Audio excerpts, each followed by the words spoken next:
ഔസേപ്പിൻ്റെ ഒസിയത്ത് ഇന്ന് റിലീസായ മലയാള സിനിമയാണ്. ഇന്ന് റിലീസായ സിനിമകളിൽ കൂടുതൽ പ്രതീക്ഷ പ്രൊമോ മെറ്റീരിയൽസിൽ നിന്നും തോന്നിയ സിനിമ ഇത് തന്നെയാണ്.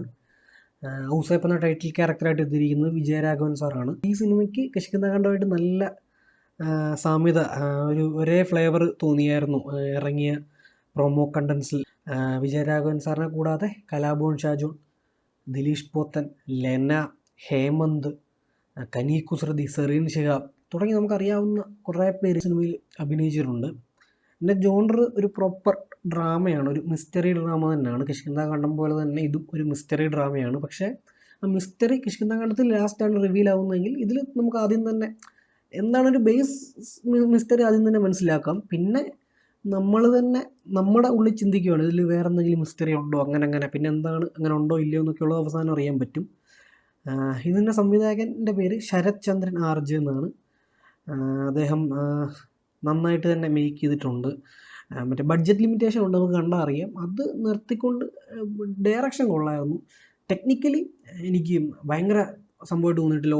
ഓക്കെ എസ്പെഷ്യലി വിഷ്വൽസ് ചില വിഷ്വൽസ് അടിപൊളിയാണ്. മലയോര പ്രദേശം കാണിക്കുന്നത്, മറ്റേ തോട്ടങ്ങൾ കാണിക്കുന്നതൊക്കെ കൊള്ളായിരുന്നു. പക്ഷേ ചിലത് ഭയങ്കര ലോഗിൽ തന്നെ ഷൂട്ട് ചെയ്ത് കളർ ഗ്രേഡ് ചെയ്യാതെ മറ്റേ ചത്ത ഇതുപോലെ ആ ഒരു ഗ്രേഡ് ഉണ്ടല്ലോ, അത് വിഷ്വൽ പ്ലസ് കളർ ഗ്രേഡ്, അത് രണ്ടും ചെയ്യുന്നവരുടെ ഉത്തരവാദിത്വമാണ്.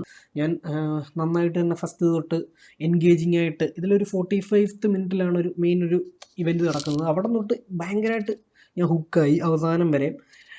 പിന്നെ നമ്മളിങ്ങനെ സെക്കൻഡ് ഹാഫിൽ മൊത്തം നമ്മളിങ്ങനെ ചോദിച്ചുകൊണ്ടിരിക്കും എൻ്റെ എൻഡിങ് എന്തായിരിക്കും, ഇതിൽ ആര് ഇങ്ങനെ സംഭവിക്കാൻ ചാൻസ് ഉണ്ടോ. അങ്ങനെ നല്ലൊരു കിടിലൻ ക്ലൈമാക്സിനുള്ളൊരു പാത അവർ ഇടുന്നുണ്ട്. പക്ഷേ ക്ലൈമാക്സ് കൊണ്ട് തൊലച്ചു, കല ഉടച്ച അവസാനമായപ്പോഴത്തേക്ക് വളരെ മോശം ക്ലൈമാക്സ്. വെറും പ്ലെയിൻ, ലിറ്ററലി പ്ലെയിൻ. മിസ്റ്ററി മറ്റേതൊക്കെ മാറ്റി വെച്ചു, ഒന്നുമില്ല. അപ്പോൾ എനിക്ക് പറയാനാണെങ്കിൽ ഞാൻ അത്യാവശ്യം എൻഗേജിങ് ആയിട്ടിരുന്നതാണ്. വേറെ കാര്യമായ കുറ്റം, ഇത് തിയേറ്ററിൽ കാണാതിരിക്കാനുള്ള കുറ്റമൊന്നുമില്ല. പക്ഷേ അവസാനം നിങ്ങൾ ആദ്യം തൊട്ട് അവസാനം വരെ ഗ്രിപ്പിംഗ് ആയിട്ടിരിക്കും. പക്ഷേ ആ ഗ്രിപ്പിംഗ് ആയിട്ടിരിക്കുന്നത് ഒന്നുമില്ലാത്തൊരു വെറുതെ ഒരു സംഭവത്തിന് വേണ്ടിയിട്ടാണെന്ന് മാത്രം. അതൊരു വലിയ നിരാശയായിരുന്നു. അപ്പോൾ അതാണ് പറയാനുള്ളത്. അപ്പോൾ അതുകൊണ്ട് തന്നെ ഇത് തിയേറ്റർ മസ്റ്റായിട്ടാണ് എനിക്ക് തോന്നുന്നില്ല. ജസ്റ്റ് OTT ഒക്കെ വന്നു കഴിയുമ്പോൾ ഒരു തവണ കണ്ടിരിക്കാൻ പറ്റുന്ന ഒരു എബോ ആവറേജ് സിനിമയായിട്ടാണ് എനിക്ക് ഔസേപ്പിൻ്റെ ഒസിയത്ത് തോന്നിയത്. പെർഫോമൻസ് വൈസ് എനിക്ക് ഷാജോണെയാണ് ഏറ്റവും കൂടുതൽ ഇഷ്ടപ്പെട്ടത്. ഷാജോൺ തകർത്തു. ദിലീഷ് പോത്തനും കൊള്ളായിരുന്നു, നന്നായിട്ട് ചെയ്തിട്ടുണ്ട്.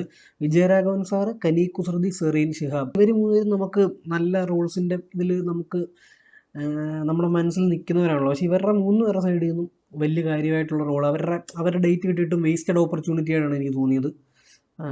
വേറെ ആരെ കൊണ്ടുപോലും ചെയ്യാവുന്ന റോൾസ് ആയിരുന്നു 3 പേരുടേതും. അപ്പോൾ ഈ സിനിമയ്ക്ക് എൻ്റെ റേറ്റിംഗ് 2.75 ഔട്ട് ഓഫ് 5 ആണ്.